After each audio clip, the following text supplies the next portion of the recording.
Antes da guerra na Ucrânia, a Rússia se orgulhava de ser uma das nações militares mais poderosas do mundo. Suas armas eram consideradas das melhores produzidas fora dos Estados Unidos. A Rússia lucrou bilhões vendendo armas, sempre promovendo a imagem de que seus produtos eram poderosos, letais e imparáveis. A Ucrânia provou que a Rússia estava errada. Em 2 ataques no fim de setembro, as armas imparáveis da Rússia foram eliminadas. A Ucrânia destruiu todas, com ataques afetando 2 áreas-chave da guerra. Vamos à Península da Crimeia e ao sistema de defesa aérea russo, considerado um dos melhores do mundo. O S-400, considerado um dos principais sistemas de defesa aérea da Rússia, é crucial para proteger sua posição na Crimeia. Graças à Ucrânia, um dos S-400 está fora de operação, embora não tenha sido atacado diretamente. Seria imprudente. O S-400 tem mísseis que destroem drones lentos e outros projéteis. Então, um ataque frontal não é o ideal. Esse tipo de ataque ainda pode funcionar, especialmente quando se usa uma horda de projéteis. Isso impede que o S-400 destrua tudo, mas a Ucrânia é mais inteligente. Por que usar uma horda que custa dinheiro e contém drones que poderiam ser usados em outro lugar, quando você pode usar um único drone para tornar o S-400 da Rússia obsoleto? Não ataque o S-400, ataque seu radar. Essa foi a abordagem que as Forças de Operações Especiais da Ucrânia, ou Forças de Operações Especiais, adotaram em 30 de setembro, quando destruíram uma estação de radar ligada a um dos sistemas de defesa aérea S-400 da Rússia. Segundo o Kyiv Post, essa estação atua como os olhos do S-400, permitindo detectar e atacar ameaças próximas. Se você desviar o olhar, o S-400 só consegue atirar às cegas. Isso se conseguir.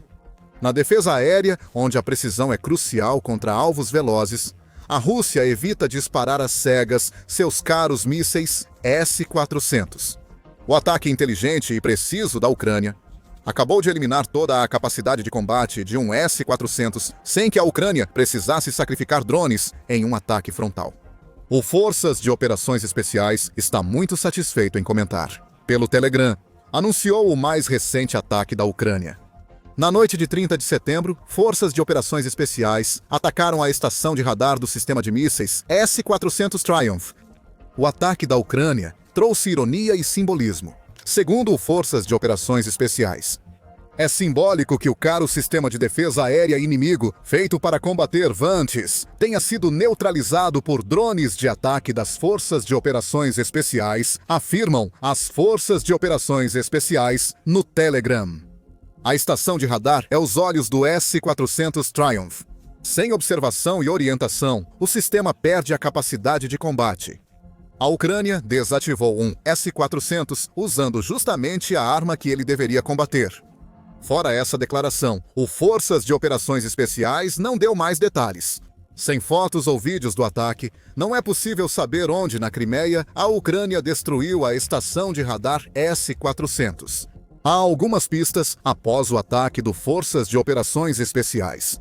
O canal Crimean Wind no Telegram informou que explosões foram ouvidas em alguns distritos na manhã de 30 de setembro. Isso explica as explosões que nossos assinantes ouviram na noite passada, relata o canal. O Kyiv Post informa que assinantes citados pelo Crimean Wind relataram explosões altas nos distritos de Leninsk e Feodósia, na península. Essas explosões estavam relacionadas aos drones da Ucrânia, destruindo uma estação de radar S-400. E se estavam, isso significa que a Ucrânia realizou mais de um ataque à Crimeia em 30 de setembro. Não temos respostas porque o Forças de Operações Especiais não quer divulgar mais informações além do que já revelou. Eles preferem que a Rússia fique sem saber o que aconteceu e o que planejam fazer depois. É evidente porque a Ucrânia precisa destruir o máximo de S-400 possível. O sistema é parte vital da defesa aérea da Rússia. A Missile Threat destaca por que o S-400 é uma arma tão importante para a Rússia. É um sistema de mísseis superfície ar móvel e capaz de engajar quase qualquer alvo aéreo. Inclui drones, mísseis de cruzeiro, aeronaves e mísseis balísticos já na fase final de descida ao alvo. Alguns mísseis desse sistema alcançam até 400 km, enquanto outros têm alcance menor. A Rússia também tem a opção de usar o míssil 48N6, que possui uma ogiva de fragmentação altamente explosiva de 143 quilos, ou 315 libras, ou o 77N6. Esse segundo míssil tem uma ogiva que pesa o mesmo que a usada no 48N6, mas possui propriedades de impacto direto, em vez de ser uma ogiva altamente explosiva comum. Até 2021, quando foi introduzido o S-500, o S-400 era o sistema de defesa aérea mais avançado da Rússia. Segundo o Kyiv Post, o sistema é considerado comparável ao Patriot dos Estados Unidos da América usado pela Ucrânia contra ataques aéreos russos. Essa comparação pode não ser precisa, pois os Patriots tiveram desempenho superior ao S-400 na guerra. A funcionalidade básica parece semelhante. Os S-400 possuem radares, lançadores e sistemas que detectam e designam alvos automaticamente. Esses sistemas, da seleção ao lançamento de mísseis, seriam totalmente automatizados. O S-400 parece ser modular. De acordo com o Kyiv Post, um sistema S-400 pode operar até 40 lançadores, embora não precise usar tantos. Cada lançador transporta 4 mísseis, totalizando 160 mísseis em uma unidade S-400. Os radares do S-400 identificam e ordenam ataques a até 80 alvos ao mesmo tempo, cada um recebendo dupla carga de mísseis. Tudo é impressionante. Essas especificações também mostram: atacar um S-400 de frente com vários drones não é a opção mais econômica. Funciona se a horda tiver ao menos 80 drones. Números menores fariam a Ucrânia perder todos os drones antes de um acerto, justificando o ataque à estação de radar. Com a destruição dessa estação, a Rússia agora tem até 160 mísseis S-400 em lançadores praticamente inúteis. A Ucrânia destruiu um sistema de defesa aérea considerado imparável. Entenda a importância disso. O S-400 desativado pela Ucrânia fica na Crimeia, onde há vários desses sistemas na costa noroeste. Isso mostra o quanto Vladimir Putin valoriza a Crimeia. O S-400 custa de 200 milhões a 12 bilhões de dólares, conforme a fonte. Mesmo no menor preço, este sistema é muito caro. O que destaca tanto o seu suposto poder quanto a importância da Crimeia para Putin. Porém, Putin mandar tantos S-400 para a Crimeia é um problema para a Rússia. O primeiro sinal do problema surgiu em maio, quando o Pravda relatou que a marinha ucraniana, Buan, acusava a Rússia de enviar mais defesas aéreas para a Crimeia. O porta-voz da Marinha, Dmitry Pletinchuk, apontou um novo problema para a Rússia, que Putin desconhecia ou ignorava. A Crimeia é valiosa para a Rússia, tanto simbolicamente quanto logisticamente, disse Pletinchuk. A ilha tem sistemas de defesa aérea mais densos que muitas regiões russas. Os russos estão limitados em sua capacidade de repor as perdas devido às sanções e à falta de microeletrônica. Putin cria pontos cegos ao transferir muitas defesas aéreas da Rússia para a Crimeia. Avançando para setembro, a Ucrânia começou a aproveitar esses pontos cegos. Publicamos um vídeo detalhado explicando como. Então confira se quiser saber mais sobre como a obsessão de Putin pela Crimeia está colocando o território russo em maior risco. Agora, pense nisso. Pletenchuk disse que as sanções dificultam a Rússia construir ou manter sistemas de defesa aérea, pois limitam o acesso a componentes e microeletrônicos. Uma estação de radar S-400 quase certamente se enquadraria nessa categoria de coisas que a Rússia está tendo dificuldades para construir no momento. A destruição de uma estação de radar S-400 pela Ucrânia, na Crimeia, não só enfraquece o controle russo na península, mas também atinge o território russo. Putin está tão obcecado em controlar a Crimeia que deve priorizar substituir a estação de radar destruída. Assim, o reparo é improvável, então será preciso transferir uma estação de radar de outro S-400 para a Crimeia. O S-400, sem estação de radar, fica tão cego quanto o atingido pela Ucrânia. Putin deve sacrificar defesas aéreas em outras áreas da Rússia para manter a força na Crimeia. Isso cria brechas, e nessas brechas, a Ucrânia vê oportunidades para realizar mais ataques de longo alcance, com os quais vem castigando a Rússia ao longo de 2025. Retomando o tema do controle russo enfraquecido na Crimeia. Isso é um problema para Putin, pois a Ucrânia tem atacado repetidamente as defesas aéreas e bases militares da Crimeia. Entre o fim de agosto e início de setembro, a Ucrânia destruiu 6 equipamentos russos em poucos dias. Todos estavam na Crimeia e eram valiosos para a Rússia. Saiba mais sobre eles no nosso vídeo sobre a série devastadora de ataques da Ucrânia. Esse ataque integra o que o Conselho Atlântico chamou de enfraquecimento gradual do controle russo sobre a Crimeia, em outubro de 2024. Há mais de um ano, a Ucrânia já atacava alvos militares importantes na Crimeia, segundo o veículo. Esses ataques, junto com ações contra a frota do Mar Negro, tornaram o antes temido grupo de navios praticamente inútil. Assim, cria-se uma estratégia para desgastar a armadura da Crimeia e deixar Putin sem saída. Ou ele enfraquece a Rússia continental ao substituir o equipamento destruído na Crimeia, ou ele afrouxa seu controle sobre a Crimeia, mantendo esse equipamento lá. Esse equipamento protege contra ataques ao território russo, mas a situação é desfavorável para a Rússia, pois a Ucrânia alcança seus objetivos. De qualquer forma, a Ucrânia pode avançar em direção à Crimeia ou realizar mais ataques contra refinarias e outros ativos militares dentro da Rússia. Mesmo assim, Putin pode acreditar que a Rússia conseguirá manter sua ofensiva na Ucrânia, apesar dos problemas de defesa aérea. Talvez isso tenha mudado. Isso nos leva ao segundo ataque citado na introdução do vídeo. Agora vamos para Kharkiv, região sob ataque constante da Rússia desde o início da invasão de Putin. No dia 30 de setembro, o Kiev Post informou que a Ucrânia conseguiu destruir 2 sistemas russos de lançamento múltiplo de foguetes TOS-1 Soltsepiok, ou Multiple Launch Rocket System, dentro de Kharkiv. O veículo informou que o 429º Regimento, separado de drones Aquiles da Ucrânia, fez ambos os ataques. Nos 2 casos, o regimento usou drones, como na Crimeia, e há imagens que comprovam isso. Divulgado para coincidir com o ataque de 29 de setembro, ocorrido horas após a Ucrânia destruir o radar S-400 na Crimeia. Essas imagens estão no YouTube, publicadas pelo 429º Regimento Separado de Drones Aquiles. O vídeo dura cerca de 50 segundos e parece mostrar 2 ataques realizados com drones de visão em primeira pessoa, ou visão em primeira pessoa. Primeiro, vemos imagens granuladas sendo captadas por um dos drones. É difícil distinguir qualquer coisa até que o drone ajuste levemente sua rota. Nesse momento, o alvo surge. Um lançador múltiplo de foguetes Soltsepiok da Rússia se destaca contra o fundo escuro. O drone ucraniano desce, avança até o alvo e explode. O vídeo mostra outro drone visão em primeira pessoa sobrevoando Kharkiv em busca do alvo. Ele acha o alvo rapidamente. O segundo Soltsepiok Multiple Launch Rocket System se move, mas não é rápido o bastante. O drone ucraniano se aproxima e atinge em cheio, destruindo o segundo poderoso Multiple Launch Rocket System russo. Tudo isso já impressiona, mas imagens de ataques visão em primeira pessoa assim chegam da Ucrânia quase diariamente. O que há de tão especial nesse par de ataques em particular? A resposta está na arma que a Ucrânia destruiu.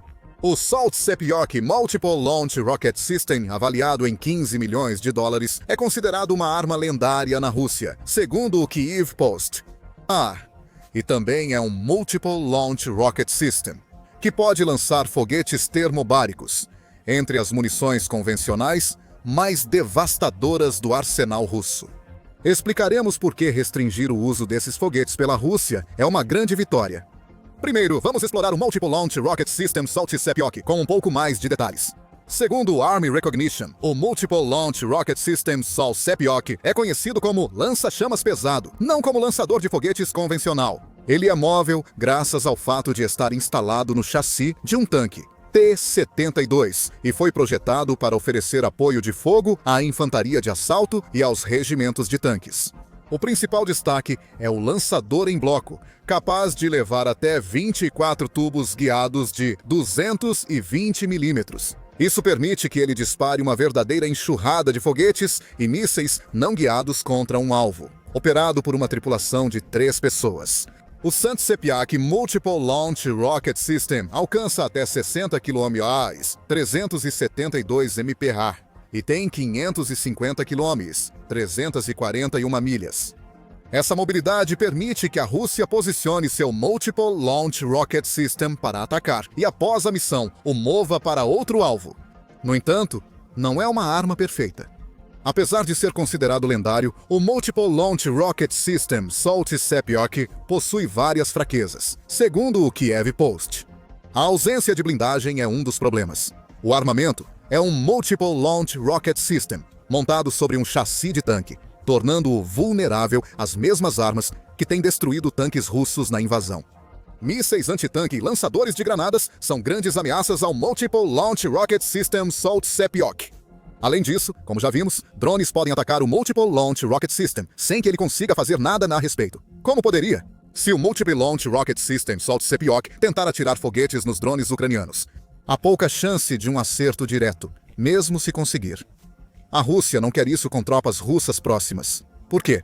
Já dissemos a você, o Multiple Launch Rocket System Sant Sepiok lança foguetes termobáricos. Por isso, muitos o consideram um lança-chamas pesado, devido ao modo de ação das armas termobáricas. A capacidade do sistema de lançar esses foguetes mostra por que foi importante para a Ucrânia destruir 2 Multiple Launch Rocket System Salt Sepiok. Tanto o The Guardian quanto a British Broadcasting Corporation explicaram por que as armas termobáricas são tão letais em 2022. A Rússia usou essas armas desde o início da invasão, gerando comoção pela crueldade do uso das chamadas bombas a vácuo contra a Ucrânia. O nome alternativo sugere o que acontece quando uma arma termobárica detona. A British Broadcasting Corporation explica que armas termobáricas têm um recipiente de combustível e 2 cargas explosivas. Quando a arma atinge o alvo, a primeira carga explode o recipiente de combustível, espalhando seu conteúdo ao redor como nuvem. Depois, acontece a segunda explosão, que detona toda a nuvem, capaz de entrar em edifícios e defesas não totalmente selados. Uma enorme bola de fogo irrompe, queimando tudo o que estiver azaradamente dentro dela, como se isso não fosse suficiente. Essa bola de fogo suga o oxigênio ao redor, criando o vácuo que dá ao armamento seu apelido. Se a bola de fogo não te atingir, o oxigênio acaba. Esses efeitos tornam as armas termobáricas controversas, pois causam mais danos a estruturas e vidas do que explosivos comuns. E a Rússia adora usá-las. Em março de 2022, ao The Guardian, o analista do Instituto Australiano de Política Estratégica, Dr. Marcus Elia, afirmou: "Sabemos que as táticas russas incluem disposição para destruir tudo." Ele disse: "Está claro que os ucranianos estão se entrincheirando em algumas cidades. Com isso, os russos devem usar mais qualquer arma disponível, inclusive termobáricas, em áreas urbanas densas." Kharkiv é uma das cidades onde soldados e civis ucranianos se entrincheiraram desde o início da guerra. Talvez não seja coincidência que 2 lançadores múltiplos de foguetes Salt Sepiok estivessem na região de Kharkiv. Agora, nenhum deles pode lançar os foguetes termobáricos que a Rússia já usou em Kharkiv no passado, o que alivia bastante a pressão sobre a Ucrânia. Kharkiv continua sendo alvo da Rússia, apesar das declarações de Putin. Em maio de 2024, o líder russo mentiu ao dizer que não queria capturar Kharkiv. Putin chegou a culpar a Ucrânia pelos ataques russos a Kharkiv, segundo citação publicada pela Politico na época. Putin afirmou que o que ocorre em Kharkiv também é culpa deles. Eles bombardeiam e seguem atacando bairros residenciais nas áreas de fronteira, como Belgorod. Já afirmei publicamente que, se continuar, teremos que criar uma zona segura, uma zona sanitária. É isso que estamos fazendo. Não se trata de capturar Kharkiv, afirmou Putin. Trata-se de proteger as regiões de fronteira da Rússia. Essa justificativa é fraca para o que a Rússia faz em Kharkiv. Em 2025, os ataques russos continuam. A presença de 2 lançadores múltiplos de foguetes Salt Sepiok na região nos mostra exatamente o que a Rússia planejava, caso os drones visão em primeira pessoa da Ucrânia não tivessem destruído esses sistemas de foguetes. Kharkiv sofre frequentemente ataques aéreos russos. Em junho, um desses ataques, que envolveu o uso de drones, bombas guiadas e mísseis, matou pelo menos 4 pessoas na cidade. A Rússia quer Kharkiv, mas o ataque de drones da Ucrânia tornou a conquista da cidade bem mais difícil. A perda de um sistema de defesa aérea crucial na Crimeia significa dias difíceis para a Rússia. O controle de Putin sobre a Crimeia e sua capacidade de atacar Kharkiv foram enfraquecidos. Na Ucrânia, drones alegam destruir 3 armas consideradas imparáveis. Dias antes dos dois ataques, a Ucrânia foi de destruir o imparável a realizar o impossível. Com uma arma de $500, destruiu 10 milhões. Descubra como em nosso vídeo e lembre-se de se inscrever no The Military Show para mais cobertura dos últimos ataques de drones da Ucrânia contra ativos militares russos. E obrigado por assistir.